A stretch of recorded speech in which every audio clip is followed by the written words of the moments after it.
Bismillahi walibni warohil kudus al-ilahul wahid. Demi nama Bapa, Putra, dan Rohul Kudus ketiganya yang esa. Salam sahabat yang dikasih oleh Tuhan. Terima kasih buat teman-teman yang selalu setia mendukung perkembangan channel ini dengan cara subscribe, like, komen, dan share. Tuhan memberkati kita. Sobat yang dikasih oleh Tuhan, kita akan melihat ketika fakta dibukakan, maka akan ada banyak orang yang kaget dan kepanasan. Mereka akan seperti disambar petir oleh karena semua terbuka oleh sejarah yang sudah terbukti dan tidak mungkin terbantah. Baru-baru ini begitu viral teman-teman, dan akhirnya banyak orang mengakses. Dan saya pikir banyak orang muslim yang akhirnya matanya terbuka melihat fakta yang sebenarnya, yang selama ini mungkin mereka tahu bahwa apa yang diajarkan oleh para ustadz berbeda dengan sejarah. Saudara, apakah itu? Teman-teman tidak perlu kaget karena ini sudah viral, dan mari kita bahas mengenai fakta-fakta yang tidak bisa dibantah, bahkan akan mempermalukan ustadz-ustadz yang banyak mengoceh selama ini, bahkan tukang membahas Alkitab yang tidak paham tentang Alkitab. Mari kita lihat teman-teman, jangan skip supaya mendapatkan informasi yang lengkap. Ini dia videonya. Izin Stitch ya, ini jujur memasuki politik 2024 tuh memang paling sering tuh yang digoreng itu adalah isu-isu agama, terutama agama Islam. Malu sih ya, gue sebagai umat Islam gitu ya malu lah ngeliatnya, kayak ngapain sih? Kayaknya tuh mereka tuh ingin menunjukkan bahwa heroik gitu loh, gue nih ngebela agama Islam. Padahal ya nggak kayak gitu, malah nambah udah bikin gereja nih masih susah, dipersulit. Sekarang kayak ini cuma soal film, entertainment aja kayak gitu. Tanpa harus dibuat film aja, kita kan juga tahu ya bahwa ceritanya tuh memang mirip, tapi ya beda. Tapi ya kita tuh meyakini apa yang kita yakini aja, dan saling menghormati apa yang diyakini masing-masing gitu. Jadi ya harusnya nggak masalah. Ini suami tuh punya dan baca Alkitab, tapi nggak membuat kita tuh berpaling dari agama Islam gitu. Karena apa? Karena untukmu agamamu, untukku agamaku. Jadi yuk kita saling toleransi dan saling menghargai.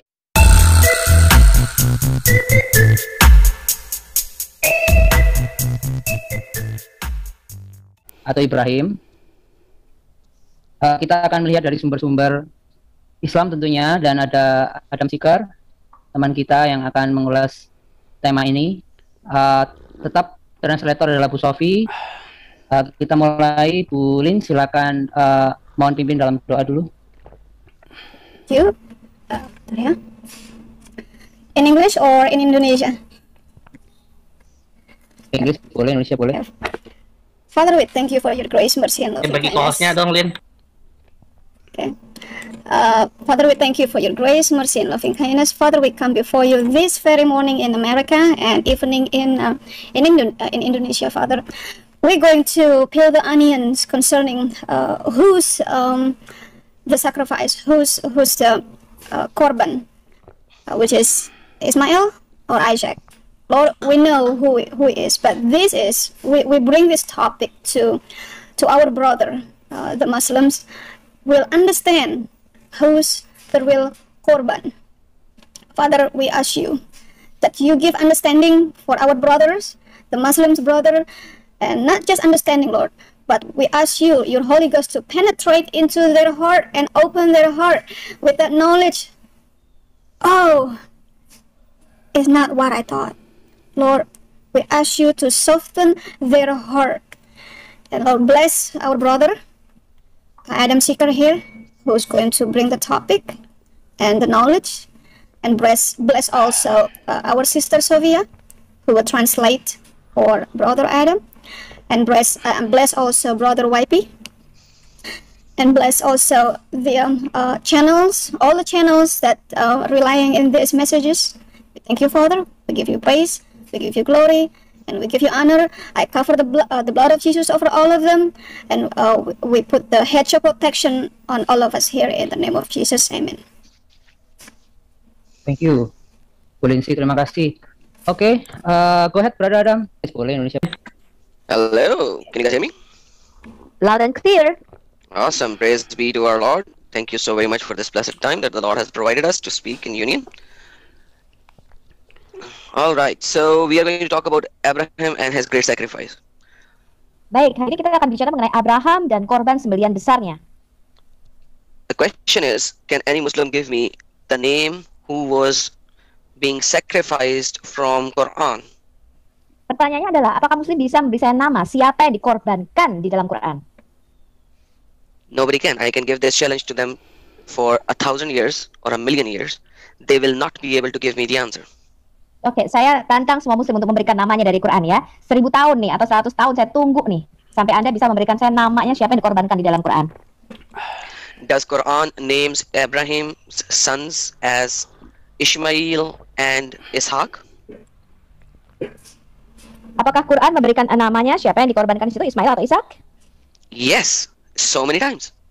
Ya, banyak sekali di dalam Quran. But when it comes to the story of the sacrifice, why was Allah so quiet and did not tell us the name? Oke, tetapi kalau mengenai siapa yang akan dikorbankan, kenapa Tuhan diam saja dan tidak kasih tahu di situ siapa namanya anak yang dikorbankan itu?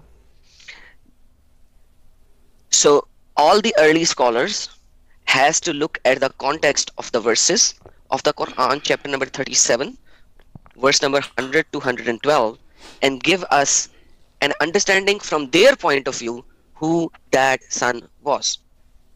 Jadi semua ulama-ulama muslim awal mereka harus melihat konteks daripada surah 37 ayat 200 sampai 203 ini. Siapa sih anak yang dikorbankan itu dilihat dari konteks ceritanya di situ.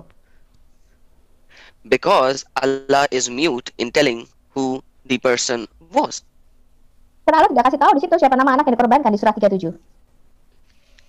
Okay, so now I'm going to share my screen and I am going to go into some Quranic verses so that we could all see how Allah describes the story.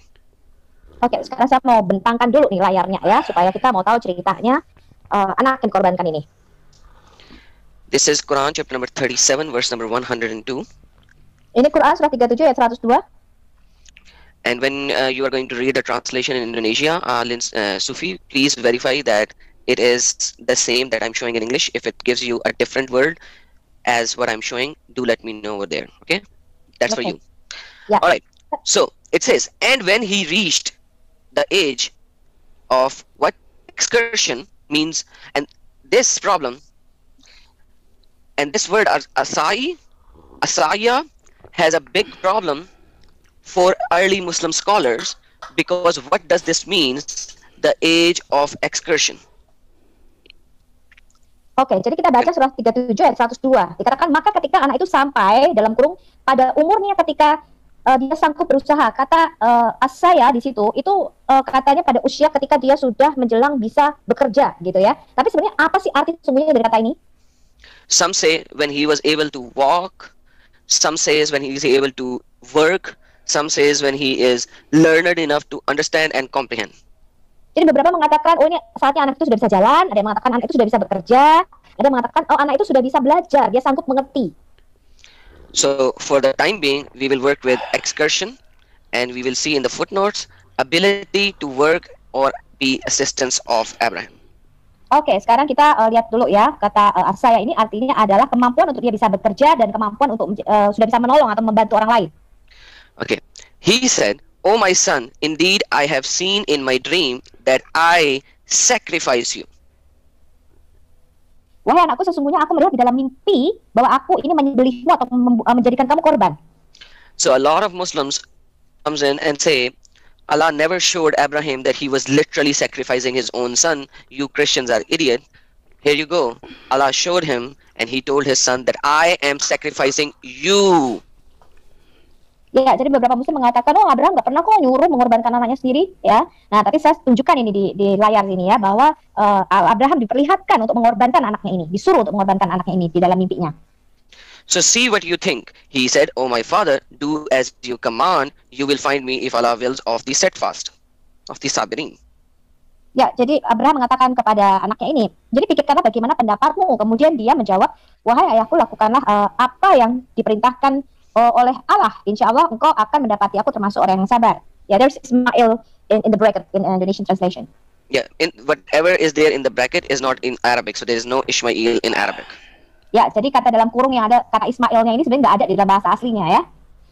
And this is what I'm going to show you, that how they inserted Ishmael to nowadays, where almost everyone is saying in Ishmael, whereas in the early days of Islam, the 90+% of the early scholars said it was Ishaq, not Ishmael. Ya, jadi saya akan tunjukkan nih kenapa ya muslim-muslim modern ini bisa memasukkan terjemahannya atau tafsirannya sebagai Ismail, padahal awal-awal muslim-muslim ulama muslim awal hampir 90 lebih sumber-sumbernya mengatakan yang dikorbankan adalah Ishak. To understand that, let's go read the context now. Oke, untuk mengerti hal itu kita lihat dulu konteksnya ya. So the context is that Abraham was praying for a child. Jadi konteksnya di sini Abraham sedang berdoa untuk meminta seorang anak. So Abraham said, "My Lord, grant me from your righteous, among your righteous, minal salihin." Ya, jadi ayat 100, surah 37 ayat 100 mengatakan, "Ya Tuhanku, anugerahkanlah kepadaku seorang anak yang termasuk orang yang saleh." So we gave him a good tiding of a forbearing boy. Jadi ayat 101-nya mengatakan, "Maka kami beri kabar gembira kepadanya dengan kelahiran seorang anak yang sangat sabar." So the Arabic is fabasharnahu. So fabasharnahu bigulamin halim. So this bishara, which son this bishara was for? Jadi anak yang mana nih bahasa Arabnya tadi ya, bisyara tadi, kabar gembira tadi. Anak mana nih yang merupakan kabar gembira buat Abraham? There is no doubt among the early scholar, like no doubt whatsoever, that this was for Ishaq or Isaac in English. Jadi di antara para ulama-ulama muslim awal tidak ada keraguan lagi bahwa anak yang merupakan kabar gembira bagi Abraham adalah Ishak. Because at least for this, Quran already told us in verse number 112 of the same context that this was for Ishaq. فَبَشَّرْنَهُ بِإِسْحَاقَ نَبِيًّا مِنَ الصَّالِحِينَ, and we gave him good tiding of Isaac. Ya, jadi Quran sendiri sudah memberitahunya ya di surah yang sama, surah 37 ayat 112, dan kami beri dia kabar gembira dengan kelahiran Ishak. So when it comes to the Bashara, that whose son the Bashara was, or which son the Bashara was, it was for Isaac, and none of the early scholars has any doubt in it. Jadi jelas kalau kita melihat konteks daripada kisah ini, ya anak mana sih yang merupakan kabar gembira bagi Abraham? Konteksnya jelas, Ishak, dan tidak ada satupun ulama-ulama muslim awal yang meragukan hal ini. And that is why they say, when Allah is talking about the son who was given as a bishara, as a glad tiding to Abraham, right after that this verse is coming. Hence, here Allah is talking about Ishaq, because the bishara was for Ishaq. Ya, jadi kalau kita kembali tadi ke ayat 101 ya, kabar gembira, jadi anak yang merupakan berita gembira bagi Abraham ini jelas Ishak konteksnya di sini. Alright, and then we go here. And when they had both submitted, and he put him down in the forehead, we called to Abraham, you have fulfilled the vision, indeed, we thus reveal the doers of good.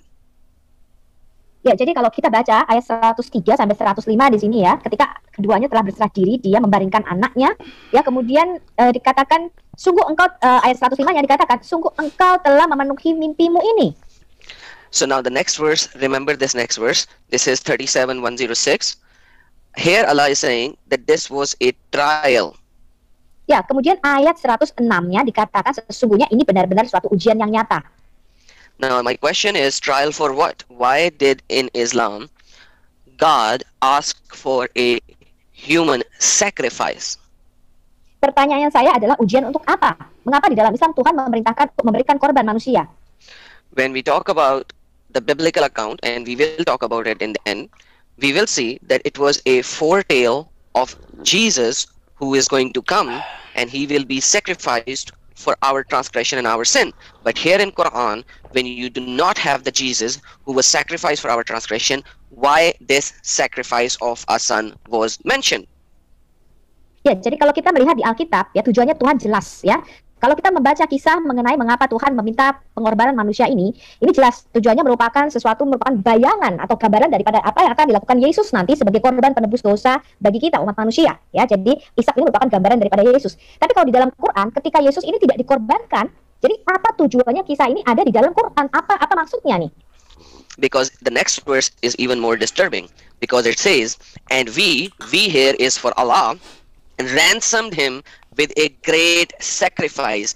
So Allah ransomed Abraham with a great sacrifice.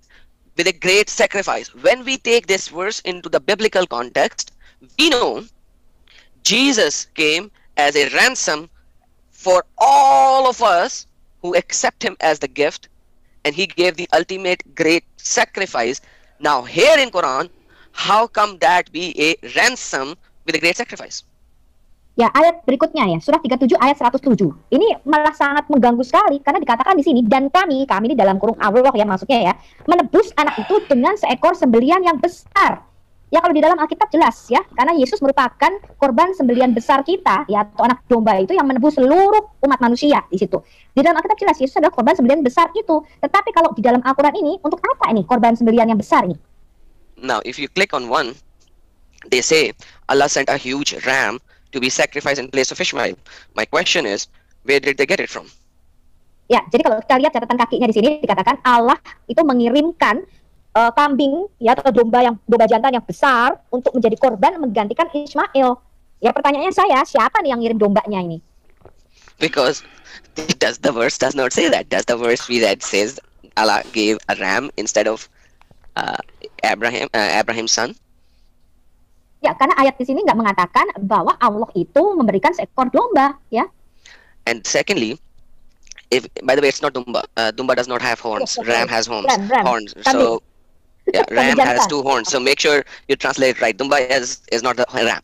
Okay. It's a male goat, right? Dumba is not a ram. So please work with ram. Find the translation of the ram. Ram has 2 big horns. Usually Dumbas does not have horn. That's what I know at least. The one without the Dumba, without the chakki on the back, without the huge fat on the back. The other thing has the horn. By the way, I will tell you why the horns. I will tell you why the 2 horns are very important when we go into the Genesis account. So that's why I want to emphasize on that point. Sorry. Yeah. All right. So it's the sheep kind of a thing which has 2 big horns, correct? Oke. It's ya. Jadi domba dengan tanduknya yang besar ya, dengan 2 tanduknya ya domba, bukan domba Alright. kecil ya maksudnya. All right. So now here Allah gave the great sacrifice. They do not know that it's a ram, but we will see in the Genesis account, Genesis chapter number 22, verse number 7, God gave a ram. The Genesis account are absolutely clear. There is no doubt there. Ya, jadi kalau di kalau di Alkitab kita di Kejadian 22 cerita mengenai pengorbanan Ishak itu jelas Tuhan yang memberikan seekor domba jantan yang besar ini. All right. So now Allah goes into salam and all that, and then Allah says, we gave him a good tiding of Isaac. Now, if we look at this story in the context, this verse should be up there, right next to the verse 102, that right next to this one, so that we would see who the Bishara was for, correct? Ya, jadi kalau kita lihat ayat 112 ini, dan kami beri dia kabar gembira dengan kelahiran Ishak. Ayat ini harusnya letaknya tuh di bawah ayat yang tadi, yang kami memberikan engkau kabar gembira dengan kelahiran seorang anak. Jadi harusnya ada di bawah ayat 101. But it is not. That's why Quran is all messed up. We do not know what is where, and that's why Muslimin are confused even till now. Ya, jadi kan ayatnya ini kecampur gitu ya, nggak secara berurutan ya, karena itu Muslim sampai sekarang tuh bingung gitu ya, siapa yang dikorbankan ini tidak jelas. Alright, so now let me go to Tafsir al-Tabari and Tafsir al-Tabari. No, yeah, let's go to At-Tabari first. Hold on. Okay, this is At-Tabari. Alright guys, let me zoom in for you guys. Okay, so when we look into Tafsir al-Tabari, you will see that in the first line he said, وَذِكْرَ إِنَّ الْغَلَامَ الَّذِي بَشَرَ اللَّهُ بِهِ إِبْرَاهِيمَ إِسْحَاقَ, that this ghulam is Ishaq. Ya, jadi kalau kita lihat tafsir At-Tabari dikatakan korban sembelian besar itu adalah Ishak ya. And he gives that this is the zikr of Muhammad bin Hamid, Sana Yahya bin Waza, and Al-Husayn and Yazid and Akrama. Can you make it in Latin, please? Is that the translation of this Arabic? The translation will not come good. Let me see if Oke, tadi itu periwayatnya ya, teman-teman ya. So the riwayah, the chain is coming from Muhammad bin Hamid, Yahya bin Waza. That doesn't need translation anyways. And Husayn and Yazid and Akrama. That the ghulam who here is Ishaq. That the ghulam here is Ishaq. Ya, jadi jelas. Ya, rantai periwayat sangat jelas ya, sahih tadi ya rantai periwayatnya, dan dikatakan korban sembelian besar itu adalah Ishak. And according to Qatada as well, ya menurut Qatada juga, this is Ishaq. Dia mengatakan ini adalah Ishak. Okay, and then he says, because there is no one other than Ishaq for Ibrahim, which we can talk about. Ya, karena dia mengatakan karena tidak ada lain selain Ishak ya yang dapat kita bicarakan di sini, yang merupakan anak daripada Abraham. So in the first 4 lines, he affirmed with authority and the chain of narrations and the chains and different people that it was Ishaq. Ya, jadi 4 baris pertama dari tafsir At-Tabari ini, ya, dengan rantai periwayat yang sangat jelas, otoritasnya, sahihnya, mengatakan dengan tanpa keraguan lagi bahwa anak yang dikorbankan adalah Ishak. And then he comes into falamma balaga ma'as sa'i, what does sa'i means? Lalu dia mengatakan apa artinya tuh sahi? Asaiya. So you know, I told you that when we look at this verse, they have a lot of people have a problem that when it comes to asaya, what does that means, correct? Ya, asaya. Jadi apa artinya sih usia pada saat dia mampu bekerja tadi ya, yang di ayat 100 which verse 102. Oh ya, di ayat 102 tadi loh, teman-teman ya. Asaya tadi artinya apa gitu maksudnya ya? Yeah, we will be looking into tafsirs of this verse only because that's the verse where the son was sacrificed. Oke, kita hanya akan lihat tafsir dari surah 37 ayat 102 ini saja, ya. Exactly. So now, falamma ma'asai, right? Sa, and then you see they are talking about that. They are talking about asai as well. So if you can read my screen and you know basic Arabic to read as well. Falamma balaga ma'asaiya. So when he reached the age of what? So they are only arguing about what was the age. What was the age? What does that mean? Asaya. What does that mean? Asaya. They are not even discussing whether it was Ishmael or it was Ishaq. Ya, jadi di sini semua ya yang ke bawah ini, kalau Anda bisa baca bahasa Arabnya ya, mereka tuh malah berdebat di sini, memperdebatkan apa sih maksudnya asaya tadi? Mencapai usia apa nih? Usia sanggup bekerja apa usia tadi ya? Ada banyak perdebatan di sini. Mereka bahkan tidak memperdebatkan Ismail atau Ishak. So there is no confusion in the mind of At-Tabari, the writer Tabari. Am I showing Tabari? Hold on, let me verify. Yes, Tabari. That there is no doubt in his mind that it was not Ishaq. Ya, jadi kalau di dalam pemikiran penulisnya At-Tabari ya, tidak pernah ada keraguan bahwa yang dikorbankan ini adalah Ishak. So, secondly, who was the mother of Ishaq according to Islam? According to your people over there, Hajra, correct? Mother of Isaac is Sarah. That's Bible. I'm talking about your Muslim in Indonesia. What do they say? That it was Hagar, Hajra, correct? The mother of Isaac. Mm-hmm. No, I think they still say the Sarah. The mother of Ismail is Hajar. Okay, fair enough. In Pakistan, we have a lot of Muslimin who says there is nothing called Sarah, and Hagar bore both of the sons. FYI. Wow. But anyhow, yeah, some of them. But here you will see. By the way, show me Sarah and Hagar from Quran as well. I give the challenge to all the Muslimin as well. Show me these two names, Sarah and Hagar from Quran. They will not be able to give you. Oke, jadi ada mengatakan kalau di negaranya dia ya, di Pakistan sana itu dikatakan bahwa Hagar ini yang melahirkan Ismail maupun Isaac. Jadi nggak ada kata Sarah di situ.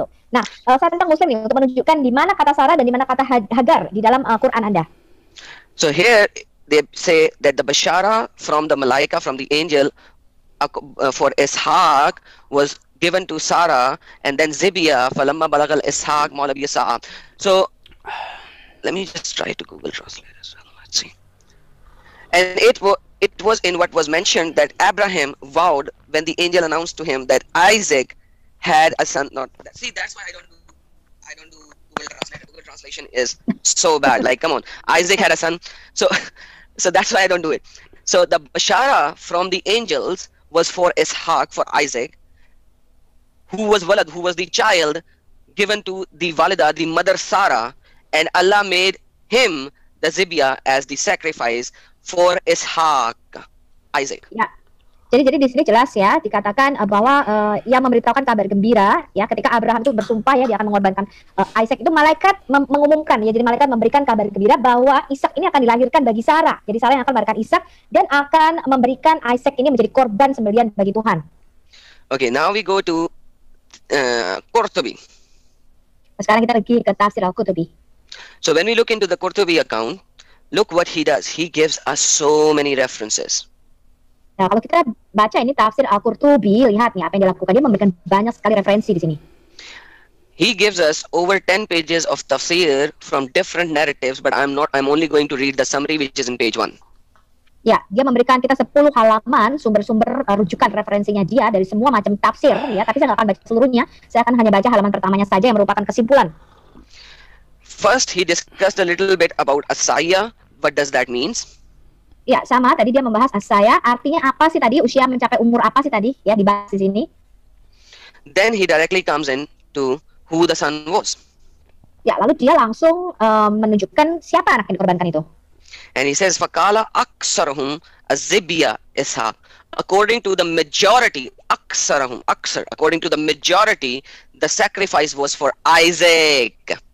Lalu dia menulis di situ ya, menurut semua tafsir-tafsir, mayoritas dari para ulama mengatakan anak itu adalah Ishak yang dikorbankan.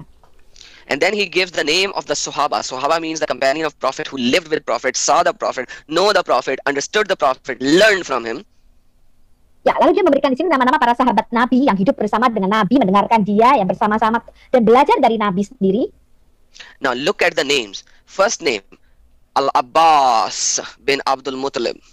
Lalu dia memberikan nama di sini, Al-Abbas bin Abdul Muttalib. Abdullah, who was Sahih Anda. So according to Abdullah, who was absolutely Sahih, correct? Jadi menurut Abdullah yang sangat sahih, ya, yang paling sahih. Yes. Well, Ibn Juraid. Ibn Juraid. And Ibn Abbas. Ibn Abbas.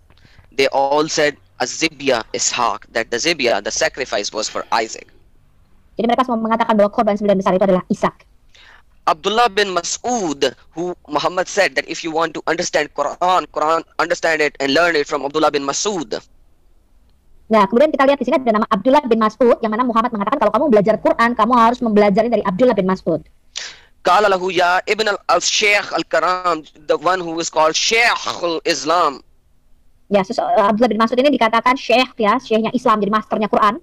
Zalika Yusuf bin Yaqub bin Ishaq. He was the Yusuf bin Yaqub bin Ishaq. He was Ishaq. So bin means son of. You know. He's giving ya, image. Ya. Dia mengatakan anak dari Yakub ya, Ishak. Ya, jadi anak dari Let's say the son of Abraham here. Ishaq Zibiallah bin Ibrahim. Ibrahim son Ishaq. Ya, anak dari Abraham yang adalah Ishak di sini katakan ya. Right. So like you are talking about the big giants who Muhammad worked with, who Muhammad lived with, his cousin Abbas and Abdullah bin Mas'ud, everyone, they are talking about Ishaq. Ya, jadi semua nama-nama besar ya yang merupakan rantai periwayat di sini yang tinggal bersama Muhammad, kerja bersama Muhammad, mereka kenal Muhammad ya. Ibn Abbas, Ibn Mas'ud mengatakan semuanya adalah Ishak. Then the Rawi Hamad bin Zaid, Hamad bin Zaid Qala said, in al-Karim is Ishaq bin Ibrahim. Ya, tadi dikatakan sorry once again. Who? Hamad bin Yazid. Hamad bin Zaid, not Yazid, Zaid. Hamad bin Zaid. Hamad bin Zaid. Dia mengatakan dari ya, rantai periwayatnya disebutkan, mereka mengatakan Ishak yang dikorbankan.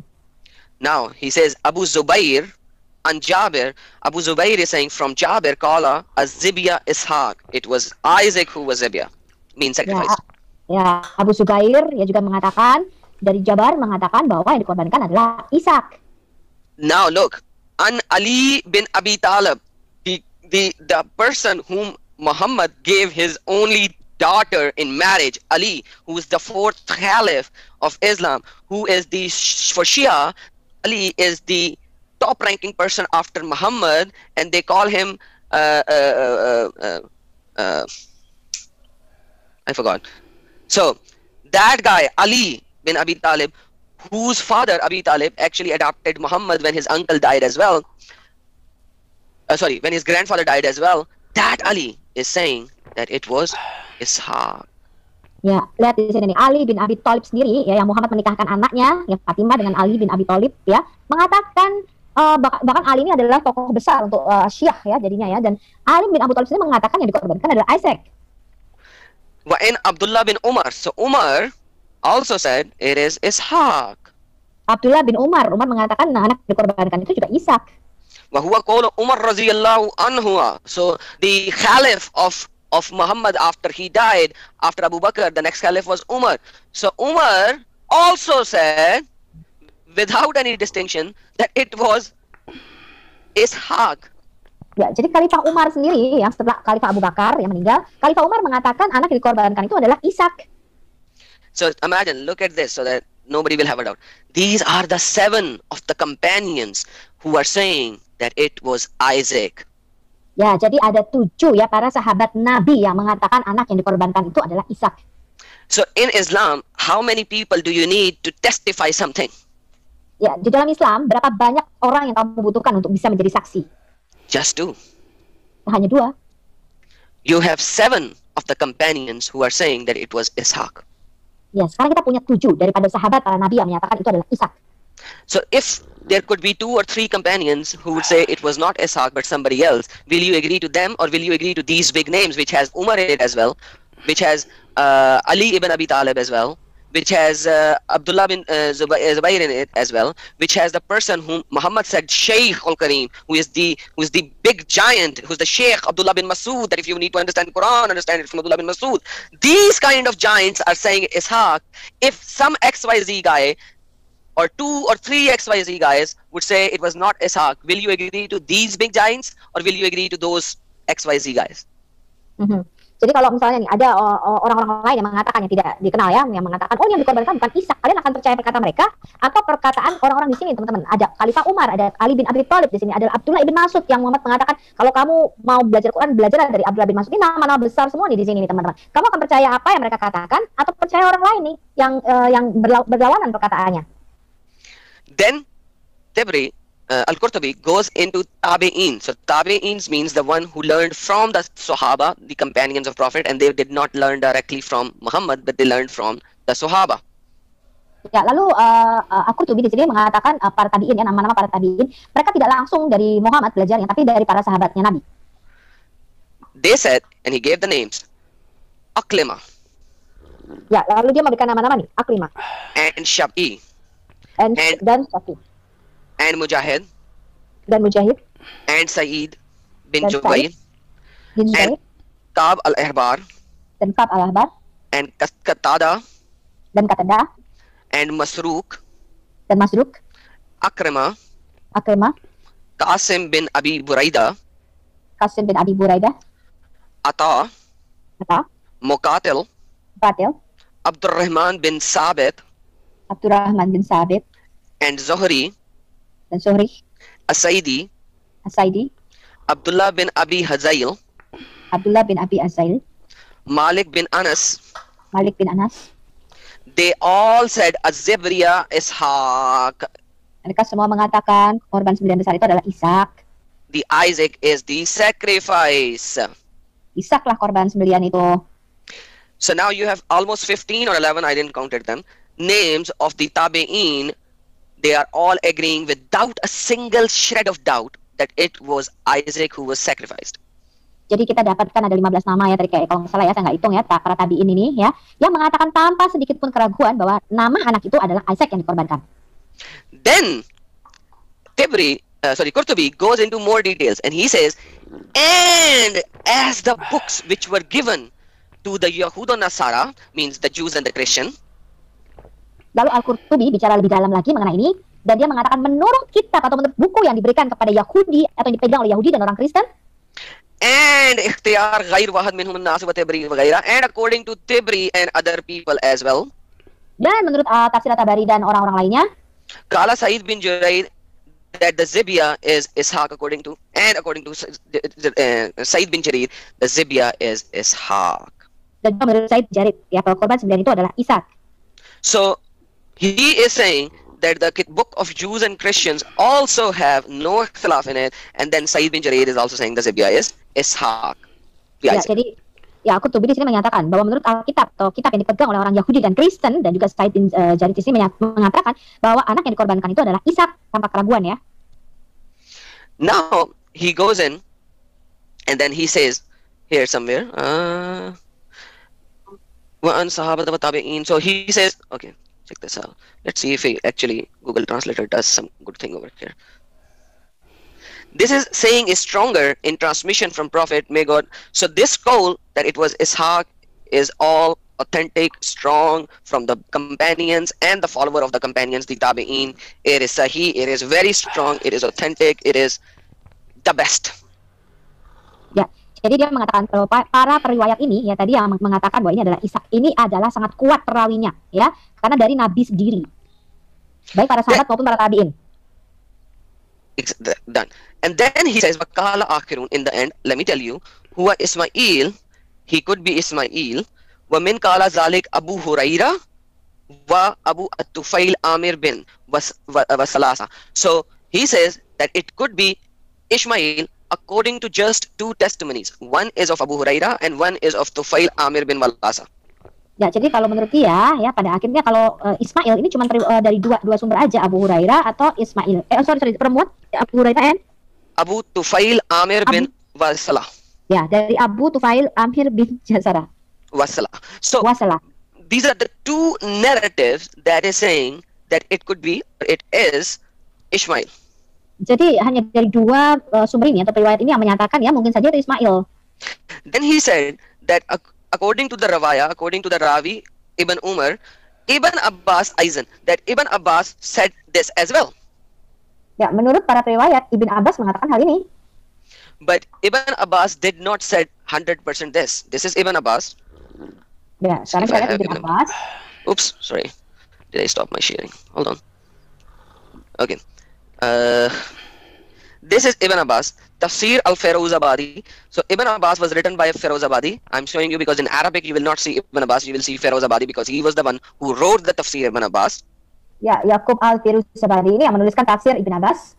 So here Ibn Abbas goes in and he says, ya, di sini tafsir Ibn Abbas dia mengatakan, he said, Vayakala Ishaq, it can be Ishaq, and then he goes in down somewhere and he says it can be Ishmael. So he is not sure, he is not saying with authority that it was Ishmael. He is saying, I have to read the whole thing to know where he is saying because I read it and now I don't know where it is.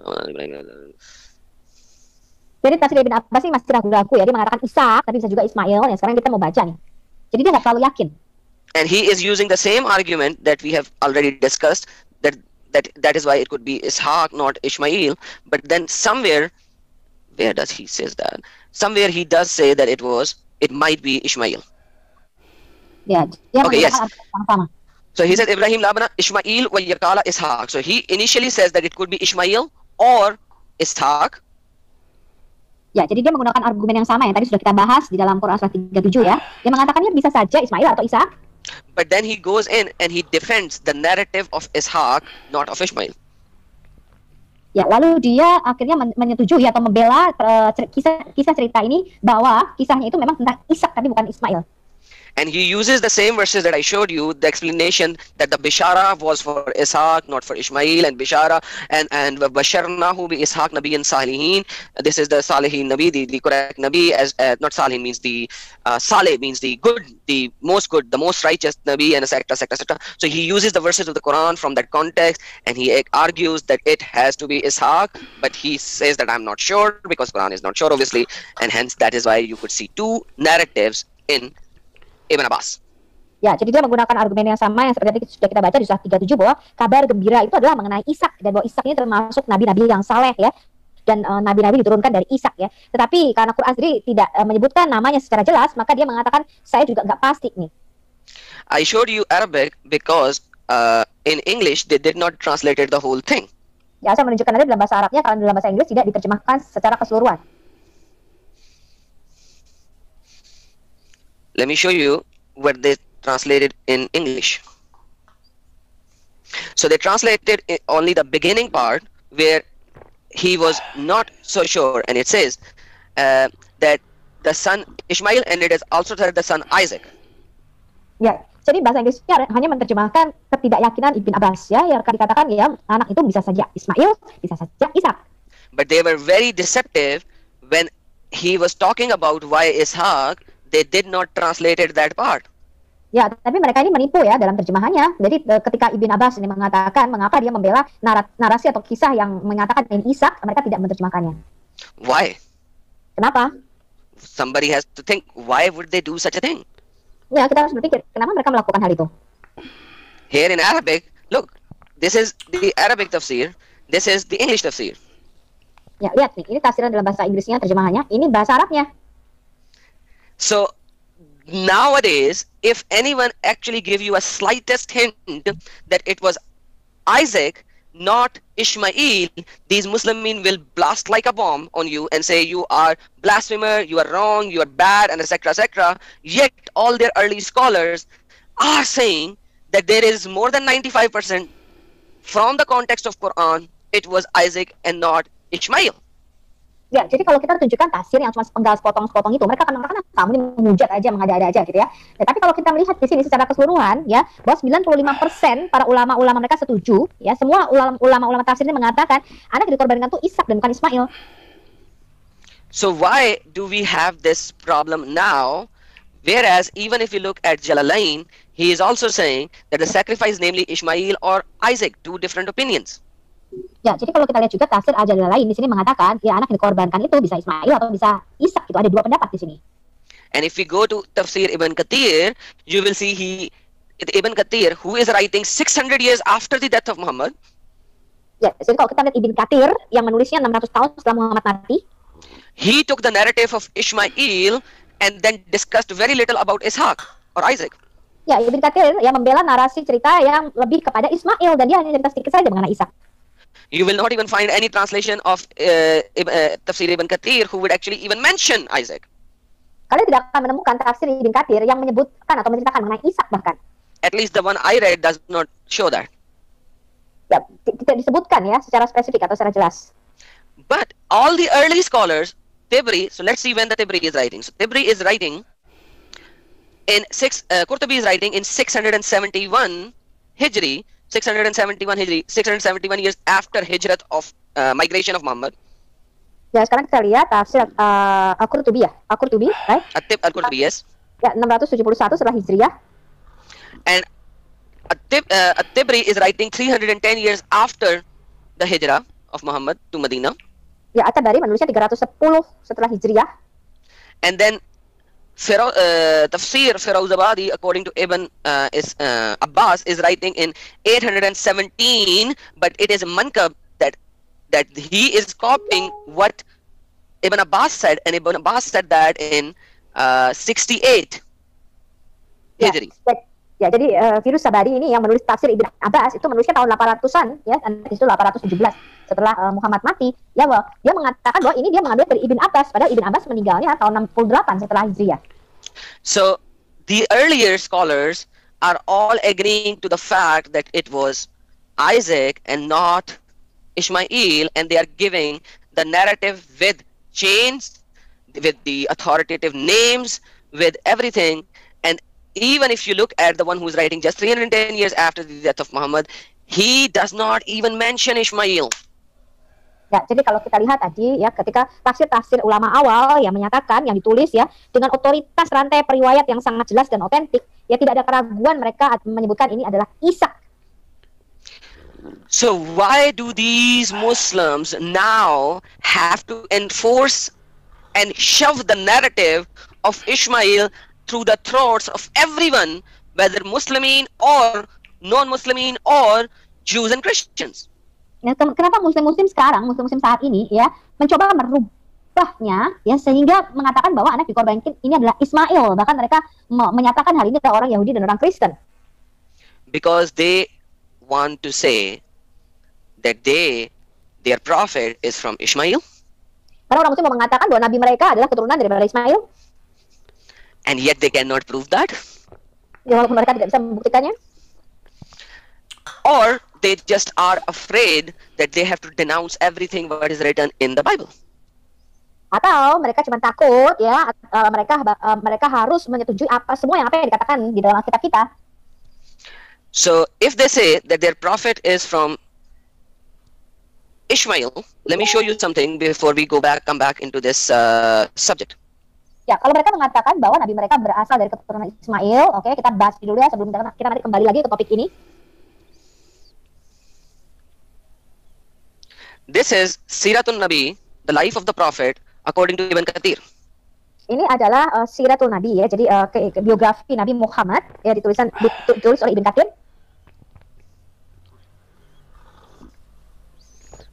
And we will go to page number 51. Dan kita akan pergi ke halaman 51.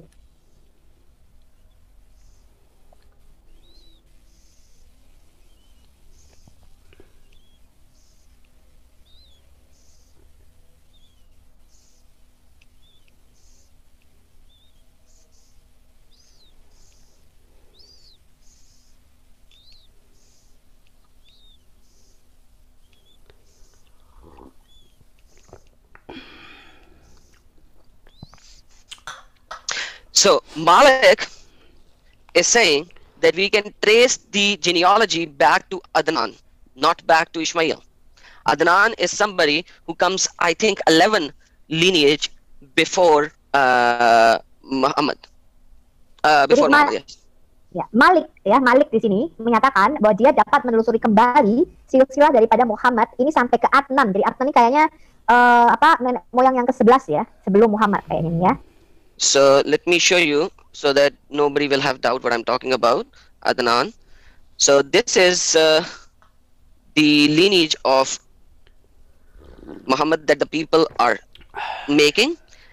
This here is Adnan, and this comes in 1, 2, 3, 4, 5, 6, 7, 8, 9, 10, 11, 12, 13, 14, 15, 16, 17, 18, 19, 20.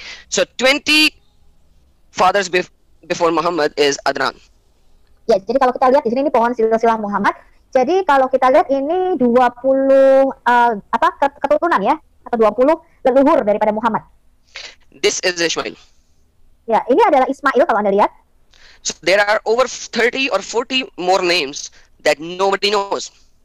Jadi ada 30 atau 40 nama lagi sampai Ismail, mereka nggak tahu. And what does they say? Al-Suhaili commented further.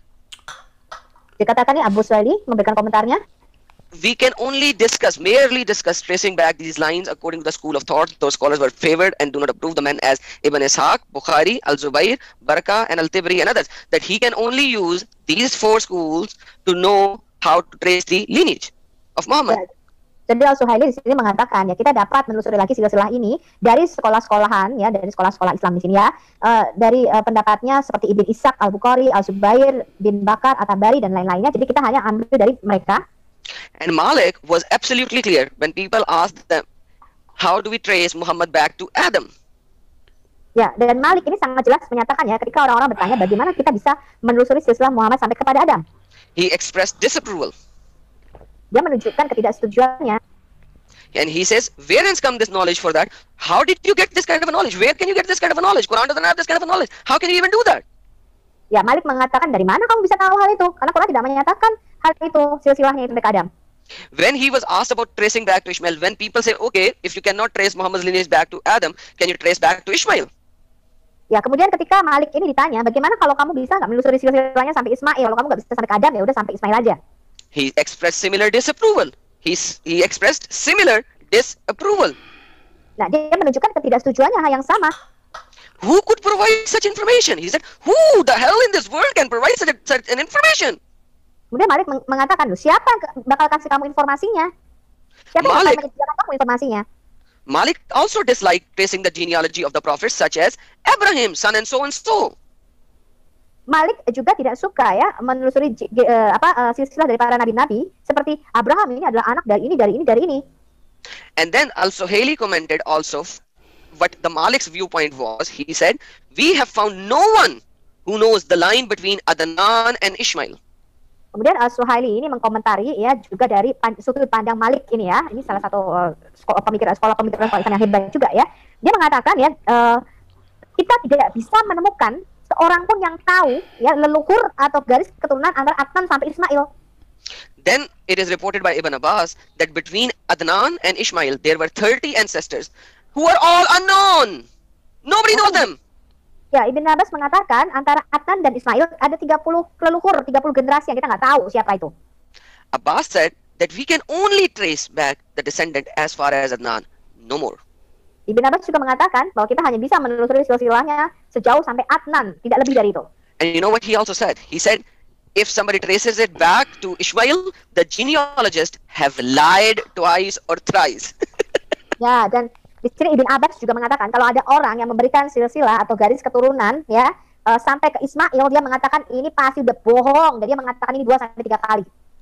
Umar bin Al-Khattab said, we carry back the genealogy only as far as Adnan. Umar bin Al-Khattab ya juga mengatakan kita hanya bisa menelusuri silsilahnya sejauh sampai Adnan. We are talking about the giants of Islam. Nah, di sini nama-nama besar di dalam Islam ini. Imagine that. And these people says Muhammad is from the line of Ishmael. Nobody can prove that. Now, Abu Umar bin Abdul Barra stated in his book Al-Anab fi Munafiqat Kabali al-Ruha, facts concerning knowledge of the tribes of transmitted, that Ibn Layya related from Abu Aswad that he heard Urwa bin Zubayr say, we never found anyone who knew genealogy past back Adnan nor past Katan unless they were using conjectures, means liars, lying means their own thinking. Ya, di sini juga dikatakan Abu Umar bin Abdul Abbar mengatakan di dalam bukunya ini ya, fakta-fakta mengenai pengetahuan para periwayat ya, suku-suku daripada para periwayat ini.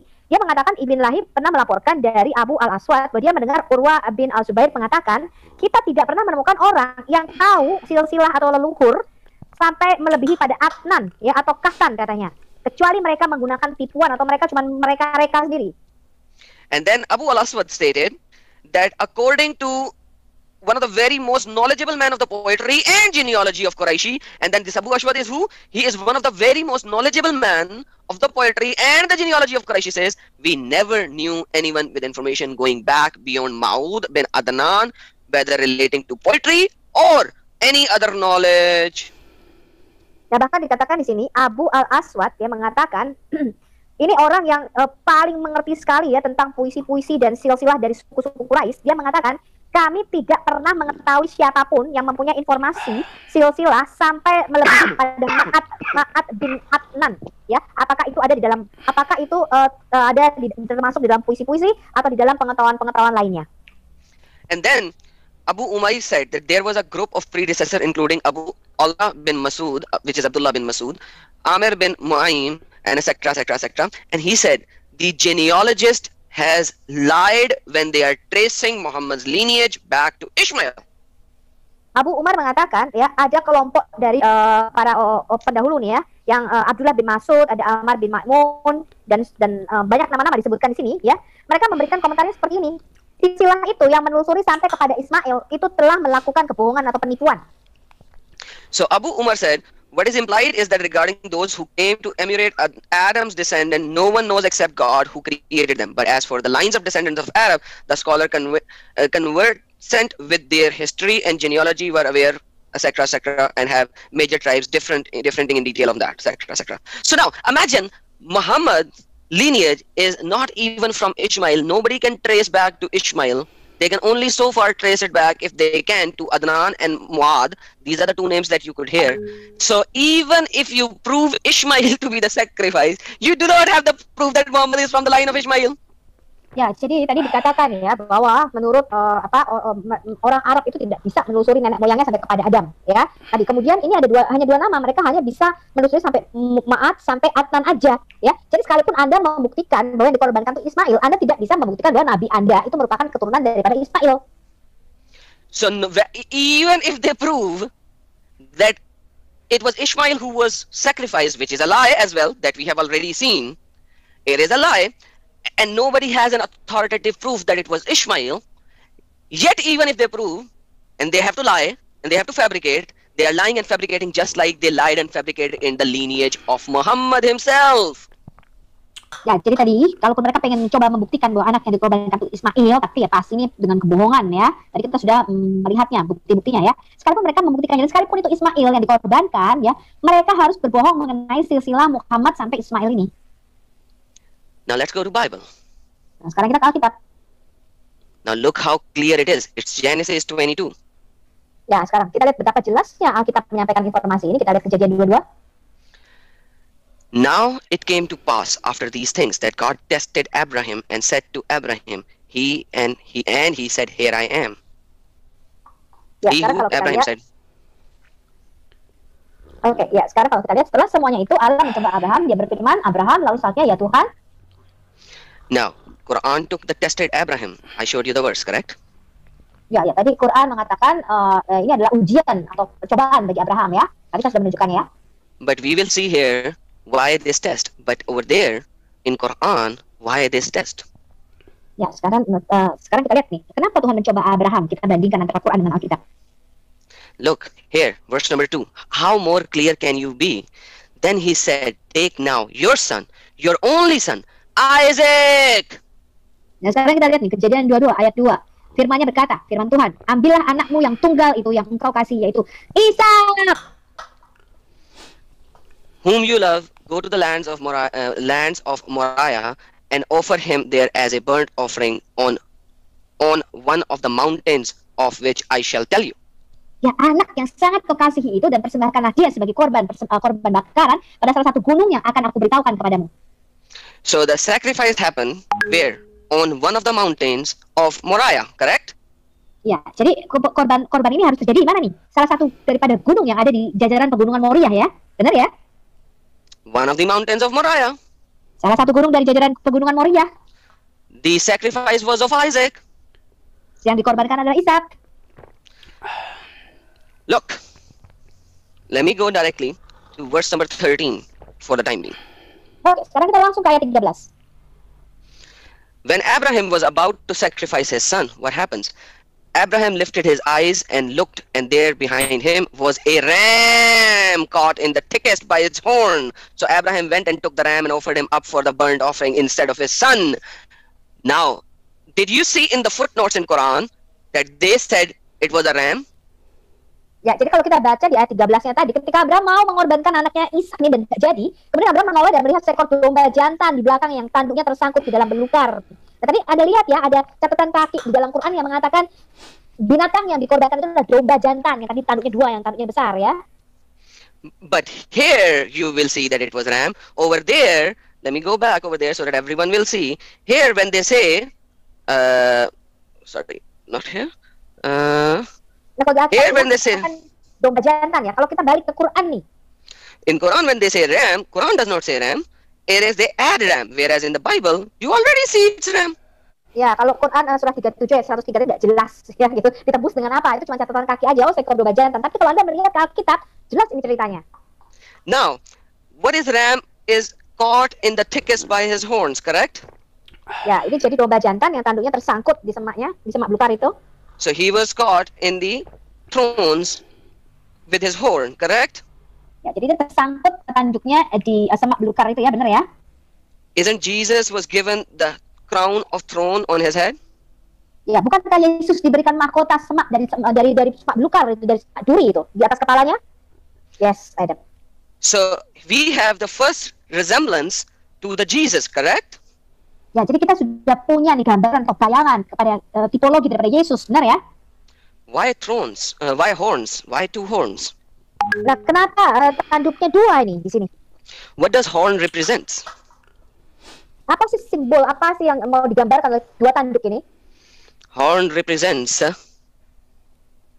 Tanduk ini simbol king. raja.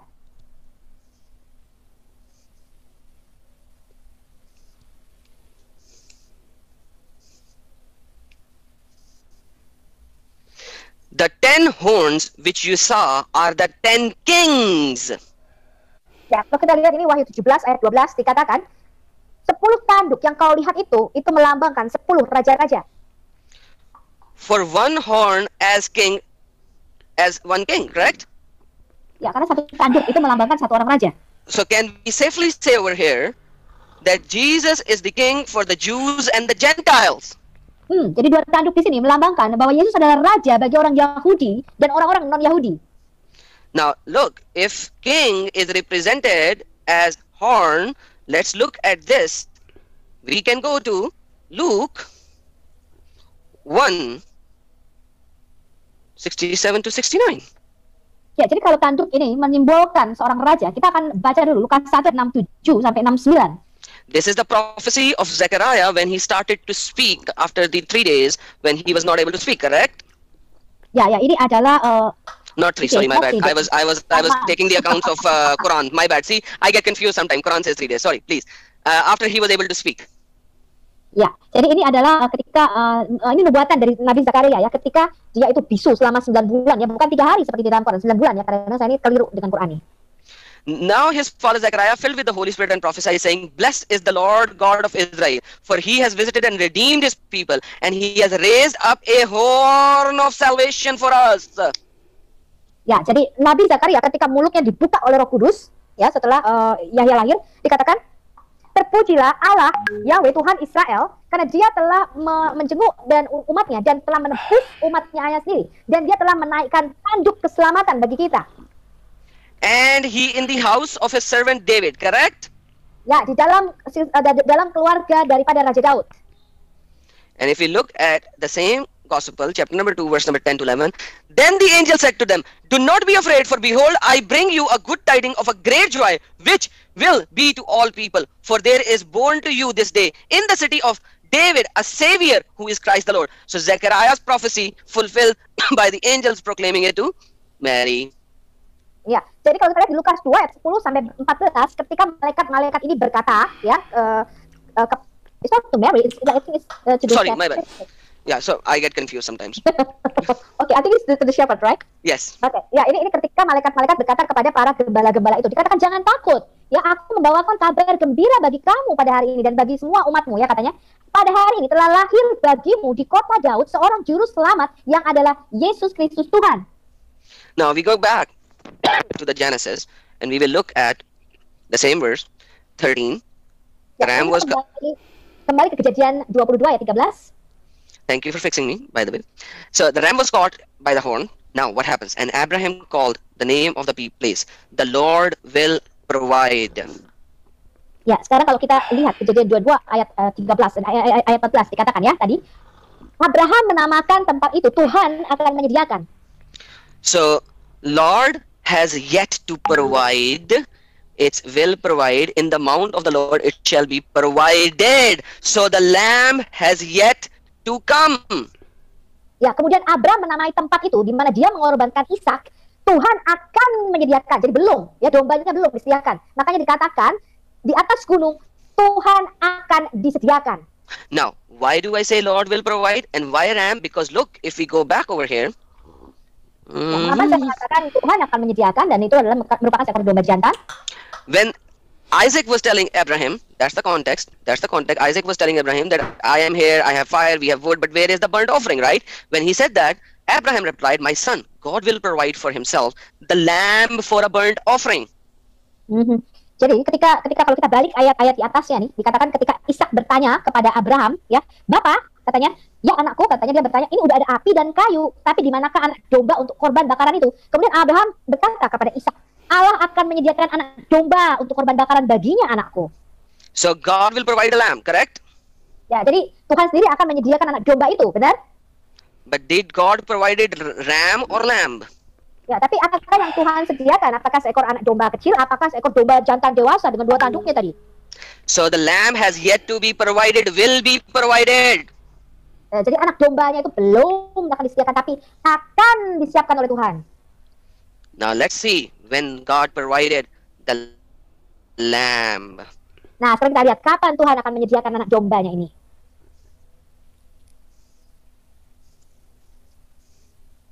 Ya, kita lihat Markus 1 ayat 11, Markus 9 ayat 7, Yohanes 3 ayat 16, 18. Ibrani 11 ayat 17. Alright, let's look at it. Ya, sekarang kita lihat ayatnya, ya. The voice came from heaven. You are my beloved son in whom I am well pleased. Dikatakan, ada terdengar suara dari surga, engkau anak yang sangat kukasihi, kepadamu lah aku berkenan. So here, we will see that in Genesis account, the son of Abraham, the firstborn, whom he loved, was where? Was exchanged by a ram, and here we see that beloved son whom God is well pleased. God is well pleased. He gave his own son in Mark 1:11, in Mark 9:7, my son who is well pleased. In here in John, it also says, sorry, you are translating, my bad. Please. Ya, jadi kalau kita lihat tadi di sini dikatakan Bapa di surga itu mengatakan inilah anakku yang sangat kasih, kepadanya aku berkenan. Kalau kita balik di kitab Kejadian 22 tadi dikatakan Ishak ini adalah anak yang sangat dikasihi, anak sulung daripada Abraham. For God, John 3:16-18, God so loved the world that he gave his only begotten son, then whoever believes in him should not perish and have everlasting life. Kemudian kalau kita lihat perkataan Yesus di Yohanes 3 ayat 16 ya sampai 18 dikatakan, karena begitu besar kasih Allah akan dunia ini sehingga dia memberikan anaknya yang tunggal supaya barang siapa percaya kepada dia tidak binasa melainkan beroleh hidup yang kekal. For God did not send his son into the world to condemn the world, but the world through him might be saved. Ya, karena Allah tidak memberikan anaknya yang tunggal ke dalam dunia untuk menghakimi dunia, tetapi untuk menyelamatkan dunia melalui anaknya. He who believes in him is not condemned, but he who does not believe is condemned already, because he has not believed in his name. Only begotten Son of God, monogenes. Barang siapa percaya kepada dia, tidak akan dihukum. Tetapi siapa yang tidak percaya sudah ada di dalam penghukuman. Sebab dia tidak percaya di dalam satu-satunya nama anak tunggal Allah. Take now your son, your only son, Isaac. Kita kembali ke Kejadian 22 ayat 2. Tuhan berkata kepada Abraham, ambillah anakmu yang tunggal, Ishak. By faith, Abraham, when he was tested, offered up Isaac. Sekarang kita lihat Ibrani 11 ayat 17. Dikatakan, karena iman Abraham ketika dia dicobai untuk mengorbankan anaknya Ishak. Now we see that in Hebrews 11:7, and it says, and he who has received the promise offered up his only begotten son, monogenes. Jadi katakan di Ibrani 11 ayat 17, ya, Abraham ketika dicobai untuk mempersembahkan Ishak, dia menerima janji ini seakan-akan dia mengorbankan anaknya yang tunggal. So the lamb that God has to be provided, the lamb that was not provided, is the lamb of God which was provided as God the Father's only begotten son, the Lord Jesus Christ.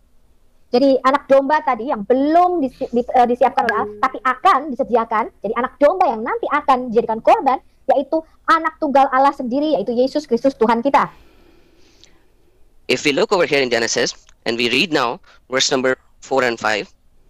Kalau kita kembali lagi ke Kejadian 22 ayat 3-4. Then on the third day, Abraham lifted his eyes and saw the place far off.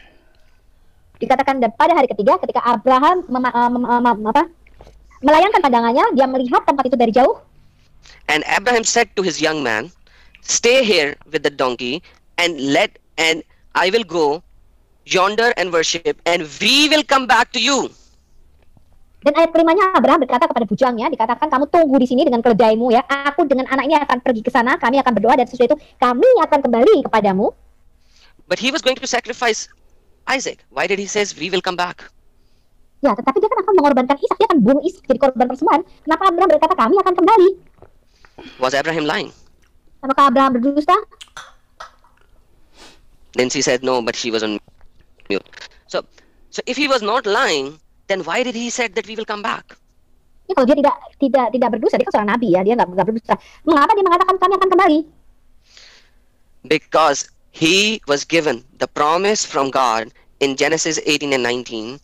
That through your son Isaac, that I will give to Sarah, from that son I will make you father of the whole nation, and your children will be like stars. So he had the promise already from God that his son, even if he sacrificed, he will be bring back to life, he will be resurrected. Karena Abraham sudah mendapatkan janji Allah. Kalau kita lihat di Kejadian 18-19, Kejadian dua kisah sebelumnya, ya, Kejadian 18-19, Tuhan itu sudah berjanji bahwa anak yang berasal dari Sarah, Ishak inilah, ya, melalui Ishak inilah, nanti kamu keturunanmu itu akan seperti bintang-bintang di langit. Jadi Abraham percaya bahwa sekalipun dia akan mempersembahkan Ishak sebagai korban bakaran, dia akan membunuh Ishak, tapi Abraham percaya Tuhan sanggup membangkitkan Ishak kembali dari kematian.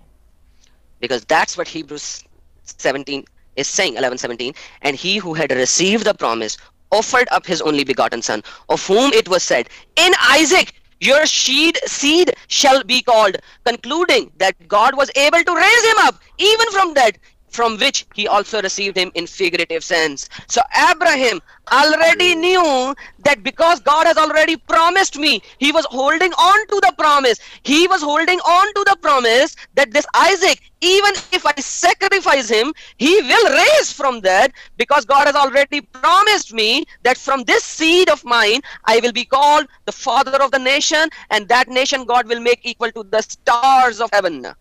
Nah, dikatakan di sini di Ibrani 11 ayat 17, ya, oleh karena iman, ya, ketika Abraham diminta untuk mengorbankan anak yang tunggal sebagai korban bakaran, padahal dikatakan lewat Ishak inilah keturunanmu akan disebut, ya, bahwa keturunanmu yang berasal dari Ishak lah yang akan disebutkan keturunanmu. Dan dia berpikir bahwa Tuhan sanggup membangkitkan Ishak kembali sekalipun sudah mati dari kematian. Dan dia menerima ini di dalam di dalam bahasa figuratifnya ya. Jadi dia menganggap bahwa dia akan membangkitkan Ishak kembali, dan dia percaya ya bahwa lewat Ishak inilah dia akan menjadi bapa banyak bangsa, dan keturunannya akan seperti bintang-bintang di langit. Now, as Jesus, how many days later was Jesus raised from that? Nah, sekarang kita kembali ke Yesus. Berapa hari Yesus itu ada di dalam kematian dan dia dibangkitkan kembali? Okay, so how many? Now give me the days. 3 days. 3 days. All right. Now look. When did this happen? Ya, jadi Yesus kan bangkit 3 hari setelah dia mati. Ya, sekarang kita kembali ke kisah Kejadian 22 ayat 4. And when did this incident happen? On the 3rd day. Ya, dan ketika ada baca di Kejadian 22 ayat 4 ya, dikatakan pada hari ketiga Abraham ketika dia melihat tempat itu dari jauh. Do you see how many similarities are happening over here which are going all the way to Jesus? Ya, sekarang kita lihat banyak sekali kemiripan di dalam kisah Abraham ini yang akan membawa kita kepada Yesus. Now check what's happening. So Abraham took the wood of the burnt offering and laid it on Isaac his son. Ya, sekarang kita lihat ayat 6. Lalu Abraham mengambil kayu untuk korban bakaran itu dan memikulkannya di atas bahu Ishak anaknya. Who was carrying his wood? Siapa yang memikul kayunya? Who? Siapa? Now tell me, who was carrying the wood? Jesus is carrying his own woods. And Jesus, here, Isaac had to carry his own wood. Jesus, and he bearing his cross went out to the place called the place of the skull, which is called Hebrews Golgotha. Wow. Ya, jadi kita lihat di sini, ini Yohanes 19 ayat 17 dikatakan Yesus sendiri memikul salibnya, dan dia pergi ke tempat yang disebut adalah Bukit Tengkorak di dalam bahasa Ibrani, adalah Golgotha. So Isaac was carrying his own cross, his own wood, to be sacrificed. Abraham, Isaac's father, knew that he has the promise. He will be raised. He will be raised if he sacrifices. But Jesus is the one where that lamb that he said that God will provide the lamb was provided, and he went through it. He himself, the lamb for burnt offering, my son, God will provide. That lamb was given in Jesus by God the Father. Jadi sama seperti Ishak tadi memikul kayunya sendiri, ya, bahwa dia sendiri yang akan menjadi persembahan dari korban persembahan. Tetapi Tuhan belum menyediakan anak dombanya. Ternyata hal ini digenapi, ya, semua kisah bayangan ini di dalam Kejadian 22 ini digenapi di dalam Yesus. Yesus membawa sendiri palang kayunya itu, dan anak domba yang akan disediakan Allah itu ternyata adalah Yesus itu sendiri. Now look what's going to happen. Nah, sekarang kita lihat apa yang akan terjadi. When he was about to sacrifice and put the knife on his son, ketika Abraham mau membunuh anaknya dan mau mau meletakkan pisau itu, dia membelah anaknya, angel of the Lord called him from the heaven. Dikatakan malaikat Allah berkata dari surga, ada suara dari surga. But angels come down to the earth. Why is the angel calling from the heaven? Tapi biasanya kan malaikat itu turun ke bumi, ya. Ngapain malaikat itu kok bersuara dari surga, berseru dari surga? And then angel of the Lord is saying that your only son from me. Lalu malaikat Allah ini berkata, ya, engkau telah mengorbankan anakmu yang tunggal itu kepadaku. So we have in the Old Testament many locations where angel of the Lord has been associated to Jesus, the divine angel, and we have that even in the Hebrew Old Testament translations, Septuagint, they have the distinguishing. Even when you see that in Genesis 18, in the line number 1, it says, verse number 1, it says, the Lord came. But down below, a lot of time, it was said, angel of the Lord. So, Lord and angel of the Lord, they are synonyms sometimes, and you have to see the reference. Here, the angel of the Lord is used, but he is calling from the heaven. If he was the literal angel, he had to come down, face Abraham, talk to him face to face. Here, the Lord, angel of the Lord, calling from the heaven, and he said, who said? Angel of the Lord. So is it the angel or the divine person? Do not lay your hand on lad, or do not do anything to him, for I know, for now I know, angel of the Lord, that you fear God, since you have not withheld your son, your only son, from me. So did angel of the Lord is calling as Abraham thought of, and it was the Jesus himself talking from the heavens that you have fulfilled what I asked, and now this is what I'm going to use in future as my only coming, and I will do the complete sacrifice as a lamb. jadi di dalam Alkitab kita ya, Malak Yahweh, malaikat Allah ini diasosiasikan dengan Yesus itu sendiri. Ya, biasanya malaikat itu turun ke bumi, tapi ini enggak. Malaikat itu bersuara dari surga dan malaikat itu mengatakan di ayat 12-nya, dan berfirman, jangan bunuh anak itu, jangan kau apa-apakan dia, sebab telah kuketahui sekarang engkau takut akan Allah dan engkau tidak segan-segan untuk menyerahkan anakmu yang tunggal kepadaku, kata malaikat ini. Ya, jadi malaikat ini diasosiasikan dengan Yesus itu sendiri. Maka di dalam terjemahan Septuaginta, ya kalau kita melihat malaikat ini adalah Allah itu sendiri. Alright, so this Malaika is Allah, basically. Right? Yeah, this malaikat is Allah, ya. Exactly, because we see from the context, he's calling from the heavens. He's not coming down as an angel, which angels usually come down as providing the message of God. He is calling from the heaven. He is saying, from now I know from me, was Abraham sacrificing to the angel or to the Lord Allah himself? Ya, jadi malaikat ini kalau kita melihat dari konteks ini adalah Allah itu sendiri, ya, karena dia berseru dari surga. Biasanya malaikat ini kan turunnya ke bumi. Jadi dikatakan di ayat 12 ya bahwa engkau tidak segan-segan untuk mengorbankan anakmu yang tunggal kepadaku. Apakah Abraham berkorban untuk seorang malaikat atau berkorban kepada Allah? But did God stop Abraham? Lalu apakah Tuhan menghentikan Abraham? But did anyone stop God the Father when it was time for Jesus?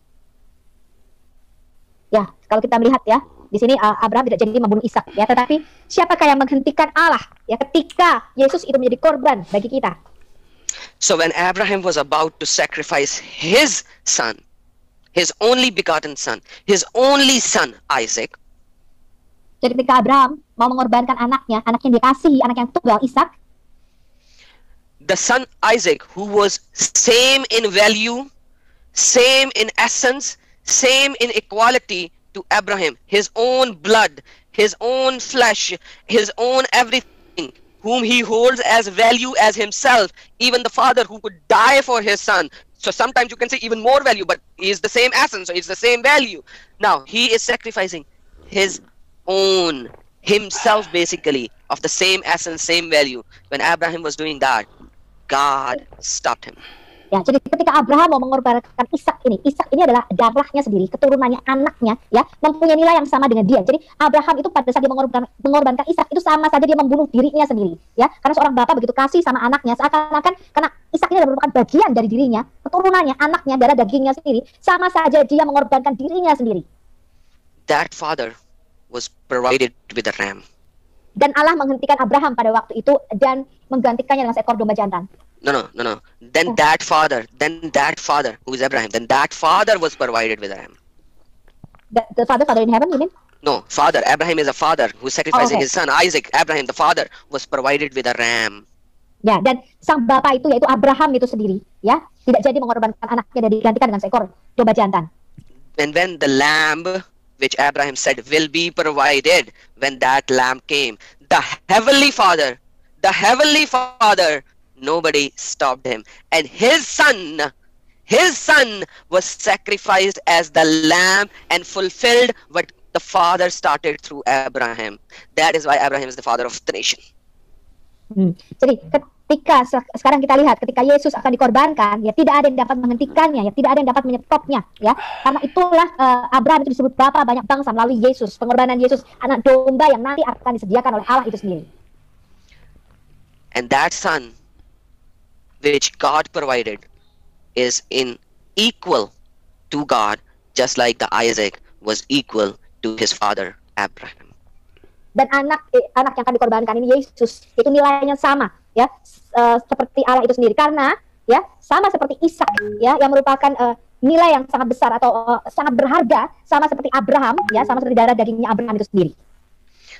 The next day John saw Jesus coming towards him and said, "Behold, the Lamb of God who takes away the sins of the world." Nah, sekarang kita baca Yohanes 1 ayat 29. Ketika Yohanes Pembaptis itu melihat Yesus datang, ya, mau berjalan menemui dia, Yohanes Pembaptis itu mengatakan, "Lihatlah anak domba Allah yang menghapus dosa dunia." How much more that you would praise your true God, that he did what he promised and he gave the sacrifice, the ultimate sacrifice, after which there is no sacrifice required. Jadi sekarang apakah kamu tidak akan menyembah dan memuji Allah kita yang telah memberikan kita korban yang begitu besar, ya, yang dia memenuhi semua janjinya, Allah menepati janjinya bahwa dia akan menyediakan anak domba itu bagi kita, yang merupakan korban sembelian yang paling puncak, dan setelah Yesus tidak ada lagi korban sembelihan. Now, if there was no Jesus, as the Muslims do not have Jesus, now if there is no Jesus who gave the sacrifice, who became the lamb, who was not crucified, who did not give the ultimate sacrifice, for this kind of Isa that Muslims have, what was the purpose of Abraham's sacrifice? Nah, kalau sekarang, ya, kalau kita tidak punya Yesus, Yesus tidak mengorbankan nyawanya bagi kita sebagai korban tebusan dosa, seperti yang Muslim selalu katakan, ya. Lalu apa tujuannya? Di Quran surah 37 tadi, apa tujuannya Allah menyuruh Abraham mengorbankan anaknya? Muslim deny the crucifixion of Christ. Muslim menyangkal korban salib Yesus. They do not accept him to be the son of the Father. Mereka tidak menerima Yesus sebagai anak tunggal Allah. For them, the question remains that why would God ever say to Abraham to sacrifice his son? What kind of a test was it? Why this test? Why the blood sacrifice as test when you do not have the ultimate sacrifice which is yet to come? Because God did said, I am ransoming you with a great sacrifice. Bazibhil Azim. Why then the Isaac's sacrifice become the great sacrifice? Because they do not know the great sacrifice of Jesus himself. Nah sekarang, ya tadi, kalau mereka tidak punya Yesus, mereka akan selalu tanda tanya nih mengenai Quran surah 37. Mengapa Allah menyuruh Abraham mempersembahkan korban darah manusia? Apa artinya nih? Mereka nggak tahu, mereka nggak punya gambarannya ini. Ya, karena mereka menolak penyaliban Yesus, menolak korban Yesus. Lalu apa fungsinya di surah 37 ayat 107 yang menyatakan bahwa kami menebus dia dengan korban sembelihan besar? Apa maksudnya korban sembelihan besar di sini? Why would Allah provide? Allah said He ransomed, He provided Allah. وَفَدَيْنَهُمْ بِذِبْحٍ azim. Why would Allah himself give an azim, a great sacrifice? And what kind of a great sacrifice it is? If it is just a ram. If it is just a ram, an animal which is far below than humans, how could that ram be a great sacrifice? How can a ram which is below the humans, which is something that you eat, be a great sacrifice? It cannot be. Quran did not know. Muhammad messed up. The great sacrifice which is yet to come, which Abraham promised his son as well, and all the people as well, that had yet to come, and they were waiting. And it says, God will provide, Jehovah Jireh. Sekarang kalau kita lihat di sini, ya dikatakan Allah katanya akan menyediakan, akan menebus dia dengan korban sembelihan besar. Nah kalau korbannya itu cuma seekor domba yang nilainya itu jauh di bawah manusia, untuk apa domba ini kok bisa jadi korban sembelihan besar? Ya dikatakan nilainya apa? Dia cuma seekor binatang aja ya yang kita masak ya. Buat apa domba ini menjadi korban sembelihan besar? Siapa nih domba korban sembelihan besar ini? Ya karena mereka kehilangan Yesus, mereka tidak bisa melihat jalan cerita ini. Mereka tidak tahu bahwa Yesus adalah korban sembelihan besar itu. And that's what it is. Hebrew, Jehovah Jireh, and you must have seen Jehovah Jireh, that's how they pronounce it. That place is called the Lord will provide. Jehovah Jireh, future. God will provide, and He did provide it, and He did provide it. His Son, who came as ultimate sacrifice. Now that's the sacrifice which is the great sacrifice.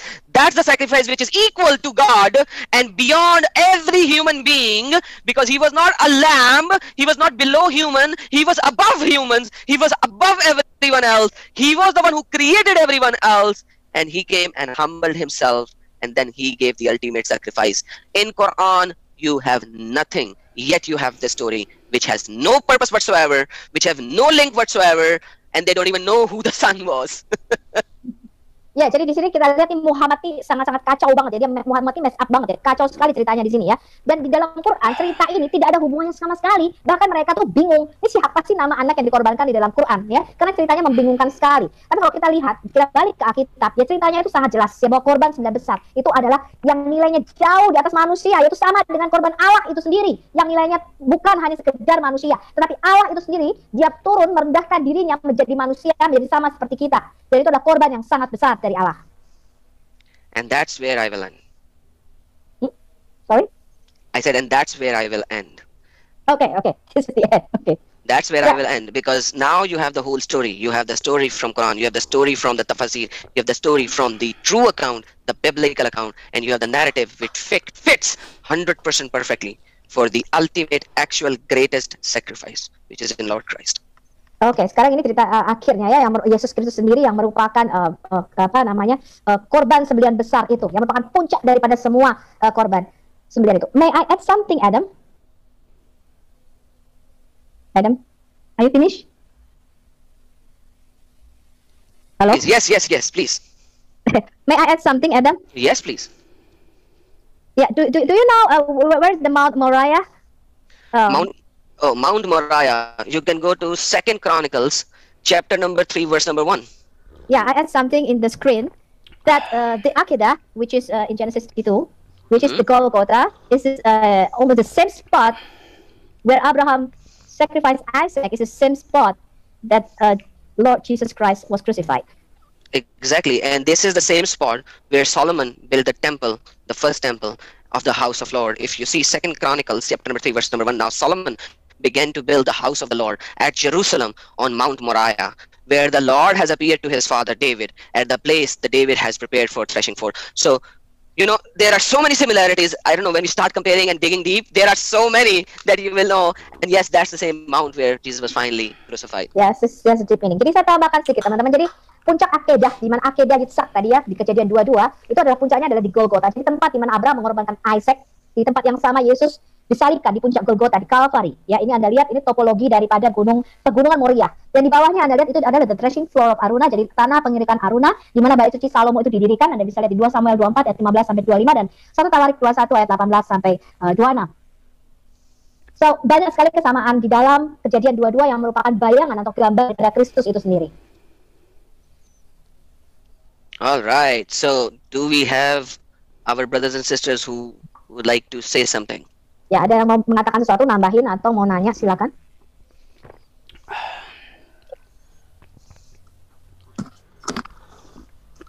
Ada yang mau nanya, teman-teman? Kita sudah sangat bersemangat sekali nih. Masa nggak ada yang mau nanya? Ada masih punya waktu. Sampai udah teriak-teriak, masa nggak ada yang mau menanyakan something begitulah. Bu Sofi, ini Adam jam 12 mau live. Jadi waktunya sedikit ya. Kalau ada yang nanya. Oke, kayaknya udah cukup banget ya teman-teman ya. Kayaknya udah sangat jelas. Ya, sudah jelas banget. Jelas-jelas bahwa Quran is so messed up. Quran is like a puzzle, Adam. Quran is like a puzzle. You don't have a fully information. You literally have no information. If you look at the Abraham story, the complete Abraham story, you will not find anything, any knowledge whatsoever from Quran. The scholars, the early scholars, has to reach out to Bible to know the events, where that event happened, when that event happened, because Muhammad was listening and hearing these stories from the Bedouins of the Jews over there, and then he would remember some part of it and forget the rest of the part, and he would just state in such a way that it will be so in doubt and it will be so not clear that he could save himself when somebody else will come up and say, you said it wrong. So he just stated the facts in such vague way that nobody would be able to comprehend it fully, and he will always be saved if somebody raise a finger at him. That's how the story of Abraham is written. Ya, jadi kalau kita lihat di sini, Quran itu hanyalah potongan-potongan puzzle. Anda bisa lihat di screen. Ya, Quran itu merupakan potongan-potongan informasi yang tidak jelas, gitu ya. Jadi informasinya itu sepotong-sepotong. Jadi Anda tidak bisa melihat gambaran secara keseluruhan, ya. Jadi ceritanya tuh cuma Muhammad dengar dari sini ceritanya informasi sepotong-sepotong, lagian kacau urutannya. Jadi tidak memberikan gambaran yang jelas. Jadi Anda harus balik kepada Alkitab, ya. Exactly. And Lynn was about to say something. Sorry, Lynn. What were you saying?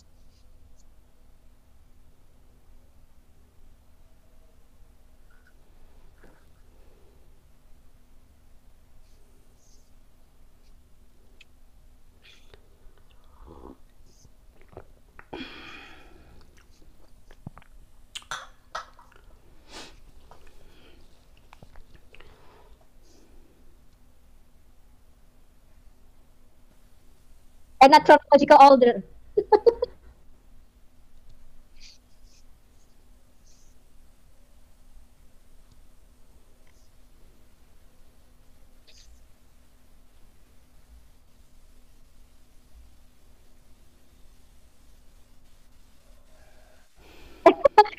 Dari Bu Lindsay tadi mengatakan ya, katanya puzzle ini masih lebih baik daripada Quran. Kalau puzzle itu kan kalau kita susun kalau kita bisa berusaha tuh nanti bisa juga dapat gambaran lengkapnya ya. Tapi kalau Quran ini enggak gitu. Jadi saya sepotong, tidak disusun secara kronologi, tidak disusun secara urut gitu ya. Kemudian juga kita nggak bisa lihat ayat selanjutnya, ayat sebelumnya sama ayat sesudahnya itu nggak nyambung ceritanya. Jadi nggak bisa dapat gambaran yang penuh. Jadi kayak ngambil dari sini sepotong, ngambil cerita dari sini, ngambil cerita dari mana-mana gitu, baru dijadiin satu dan nggak jelas gitu ya.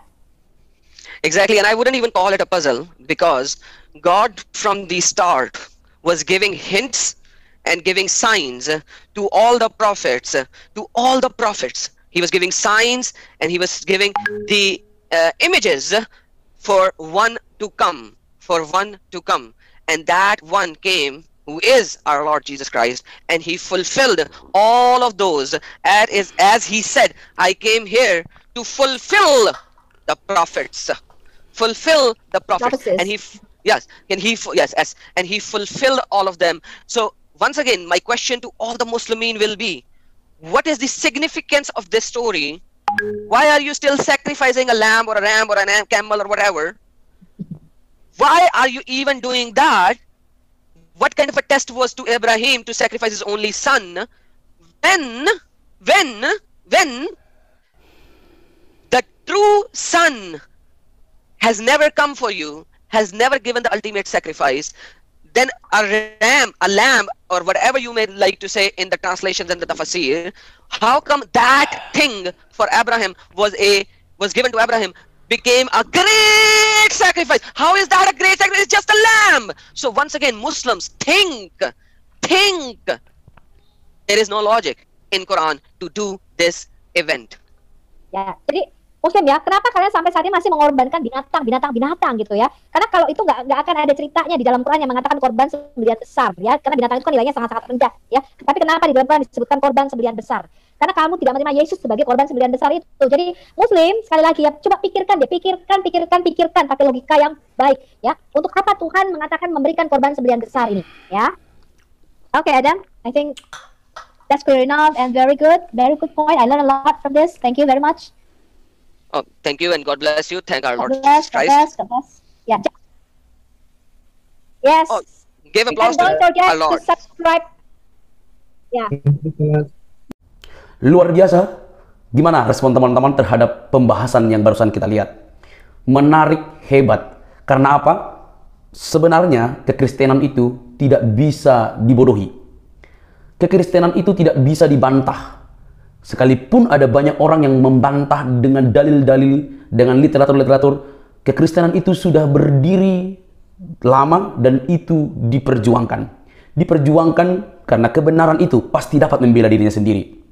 Saudara, kita lihat dan kita tahu bahwa film itu sudah banyak mempengaruhi orang. Bioskop-bioskop Indonesia sudah memutarnya dan sudah banyak orang yang masuk dan menikmati film itu. Tetapi yang menjadi luar biasa adalah ketakutan dari DPR ini, teman-teman. Ketakutan yang amat luar biasa, blunder yang luar biasa, yang membuat orang-orang sampai ke pedesaan sana makin penasaran.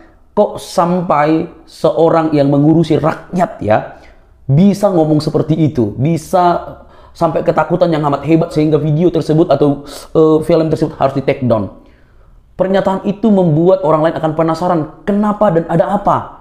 Ternyata dan menurut hemat saya bahwa sekelas DPR miskin literatur, miskin cara berpikir, miskin dalam melihat bahwa dia berdiri dan menjabat di DPR itu bukan mewakili satu agama, melainkan seluruh agama. Bahkan dia lupa bahwa bangsa ini dihuni oleh beragam agama, majemuk sekali.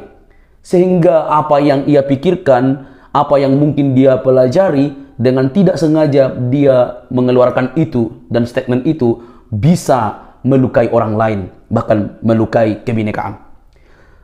Bagi Muslim yang mau tahu film itu silakan tonton. Saya beri dan kita beri ruang karena itu penting supaya makin jelas. Kalau misalnya siapa yang dipersembahkan, merujuklah kepada literatur-literatur yang paling tua yang mendekati zaman tersebut. Perhatikan. Di Islam sendiri, bahkan tadi sudah dibahas, di Islam sendiri bahkan juga ada beberapa ustadz yang tidak secara langsung mengatakan bahwa masih ada kebingungan penafsiran siapa yang dipersembahkan. Tetapi kalau dalam kekristenan, yang dipersembahkan itu jelas, detail, disebut namanya, yaitu Ishak. Dan kami tidak pernah langsung mengatakan apapun, bahkan ngeklaim, karena yang sudah benar itu tidak mau ngeklaim, karena dia pasti berdiri di dalam fakta sejarah bahwa Ishaklah yang dipersembahkan, walaupun tidak jadi diganti dengan domba. Jadi, saudara-saudariku muslim tidak perlu baper, tonton baik-baik lalu bandingkan dengan kitab studi saudara. Kenapa saya katakan demikian? Supaya teman-teman paham, terbuka pikiran, semakin dicerdaskan oleh beragam keyakinan. Dan film itu dibuat orang Kristen, dan orang Kristen pun tahu isinya, dan seharusnya dari oknum DPR ini pun harus bisa mengerti bahwa itu dikonsumsi oleh orang-orang yang berlatar belakang Kristen. Lantas kalau kemudian ada Islam yang menonton, ya biar sajalah. Toh juga sebagai hiburan, walaupun isi kontennya itu sedang mendidik dan berbau agamis, karena memang filmnya dibuat oleh orang Kristen, dan sumbernya pasti dari Alkitab. Wajar itu berbeda dengan apa yang Anda pahami. Wajar saja. Masa gara-gara film itu saja kalian ketakutan? Apa karena di zaman media informasi yang semakin hebat ini, semua bisa diakses dengan baik, akhirnya itu akan melihat, dan umat akan melihat, ternyata cerita yang lengkap dan benarnya itu di Alkitab? Ya wajar saja. Wajar saja. Wong Taurat, Injil, itu duluan toh. Ya wajar itu paling tua, wajar itu paling menjadi menjadi sorotan utama. Maka orang Kristen tidak pernah ngeklaim apapun. Sekalipun dituduh palsu Alkitab, kita santai saja menjawab. Karena sejarah itu, kekristenan itu muncul berdasarkan dan bersamaan dengan sejarah. Kitab sucinya itu benar-benar sesuai sejaman dengan sejarah, bahkan pelaku sejarah. Karena itu sejarah itu tidak bisa diganggu-gugat. Oleh karena itu kenapa Anda kepanasan gitu loh. Dan saran saya ya, buat teman-teman muslim, silakan tonton dan bandingkanlah dengan baik. Anda tidak perlu masuk Kristen gara-gara film itu. Tapi kalau Anda cerdas, pasti Anda akan ditambahkan dengan literatur pemaparan yang luar biasa hebat dari film itu dan dari apologetik Kristen. Semoga tercerdaskan bagi teman-teman muslim dimanapun kamu berada yang melihat tayangan ini, video ini, santai saja. Ingat, di zaman internet ini, kita bisa mengetahui segala sesuatu. Akses, tonton, dan ikuti, teman-teman pasti cerdas. Pasti tahu semuanya dengan baik. Tinggal googling, maka semua akan terpapar dengan baik, terbuka dengan baik, tinggal membandingkan saja. Kami seperti ini karena terus bersemangat. Kebenaran itu pasti menang. Kebenaran itu pasti tidak terkalahkan, sekalipun ada banyak orang-orang yang mencoba membengkokkannya. Sampai di sini video saya teman-teman. Jadilah cerdas. Tunggu video selanjutnya. Jangan lupa subscribe, like, komen, dan share. Sampai ketemu di video selanjutnya. Bye-bye.